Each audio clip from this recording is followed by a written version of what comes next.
2 वर्षों से मोहन सिंह की पत्नी उर्मिला का इलाज चल रहा था। एक दिन डॉक्टर ने मोहन बाबू को अपने चेंबर में बुलाकर कहा कि मोहन जी, आपकी पत्नी अब ज़्यादा दिन की मेहमान नहीं है, इसलिए आप उन्हें अब अपना घर ले जाइए और इनकी अंतिम इच्छा को पूर्ण कीजिए। ये जो खाना चाहती हैं इन्हें खिलाइए और इनकी सेवा कीजिए। मोहन जी अपनी पत्नी को घर ले आए और उनकी देखभाल करना शुरू कर दिए। इस उम्र में पत्नी का महत्व क्या होता है उन्हें अच्छी तरह समझ में आ रहा था, इसलिए डॉक्टर के कहे अनुसार अपनी पत्नी की हर इच्छा को पूर्ण करने के लिए मन प्राण से लगे हुए थे। एक दिन सुबह अपनी बीमार पत्नी के सर को अपनी गोद में लेकर बैठ गए और अपनी पत्नी से बोलने लगे, उर्मिला, मुझे पता है मैंने तुम्हारी कोई परवाह नहीं की। बरसों बीत गए पर मैंने तुम्हारी कोई इच्छा पूर्ण नहीं की, पर आज मैं तुम्हारी हर इच्छा को पूर्ण करना चाहता हूँ। बताओ तुम्हारी क्या क्या इच्छाएं हैं? उर्मिला बोली, विजय के पापा, विवाह के बाद हर लड़की की इच्छा उसके पति से बंध जाती है और अगर उसका पति ही उसकी परवाह न करे तो फिर इच्छाओं का कोई मतलब नहीं बनता है। इसलिए छोड़िए अब इन बातों को। अब मैं भला कितने समय बचूंगी और मेरी जो इच्छाएं हैं इतना कम समय में उनमें से एक भी पूरी नहीं हो पाएगी। मोहन जी बोले, तुम एक बार बोल के तो देखो, जितना हो सकेगा मैं जरूर पूरा करूंगा।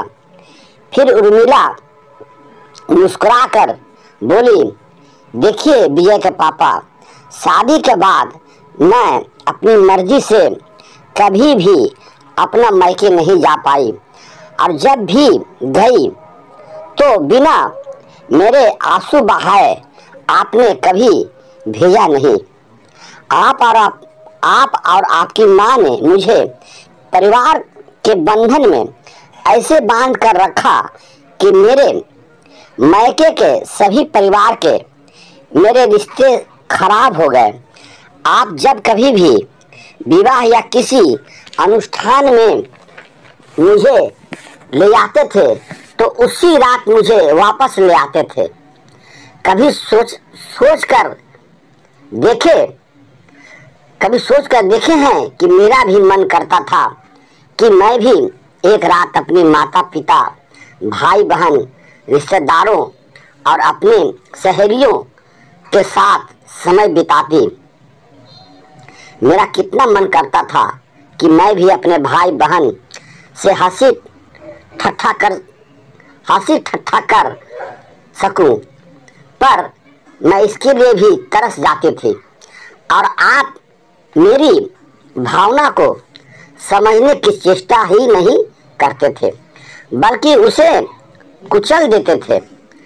शादी के बाद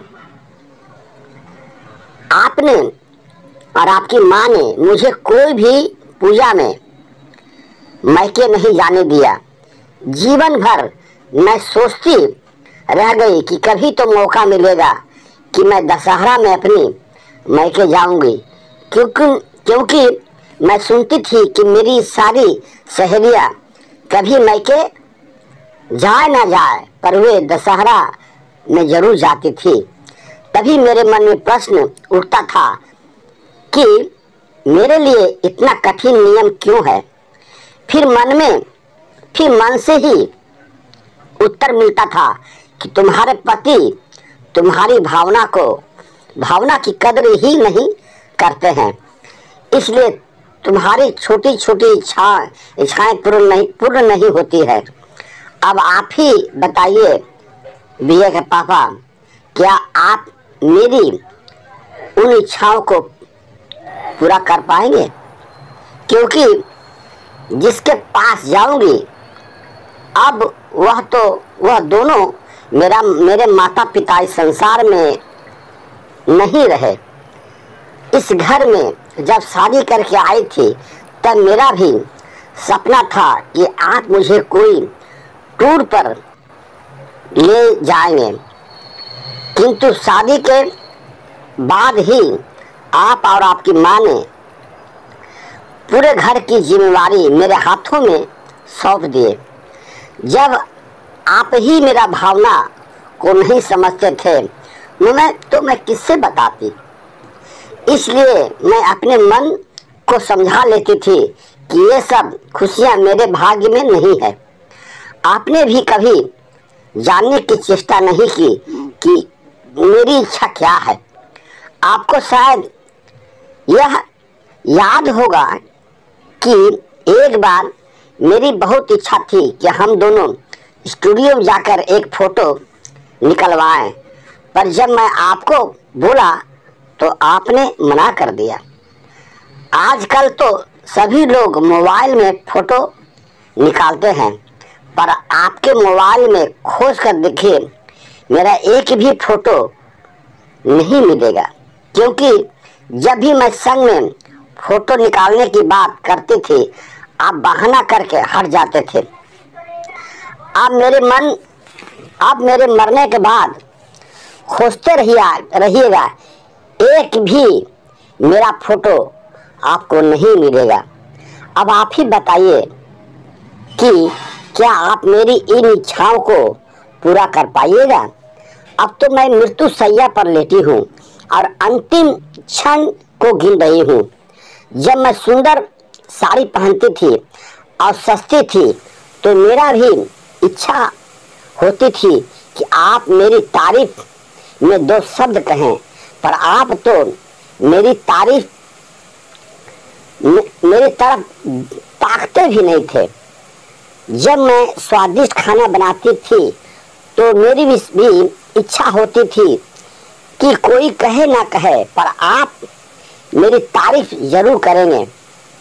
कम से कम इतना तो जरूर कहेंगे कि खाना अच्छा बना है, पर आपने मेरी यह इच्छा भी पूरी नहीं की।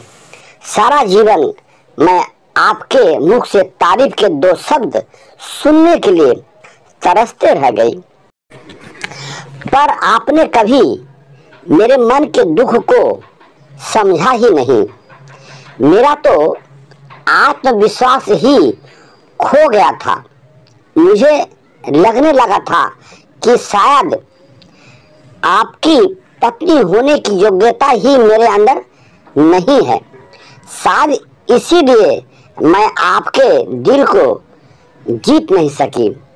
हद तो तब हो गई जब आप मुझे झूठ बोलकर गए कि आप एक बिजनेस के सिलसिले में एक सप्ताह के लिए बाहर जा रहे हैं, और बाद में मुझे किसी तरह पता चल गया कि आप किसी गर्लफ्रेंड के साथ एक सप्ताह के लिए दार्जिलिंग हिल स्टेशन गए हुए थे।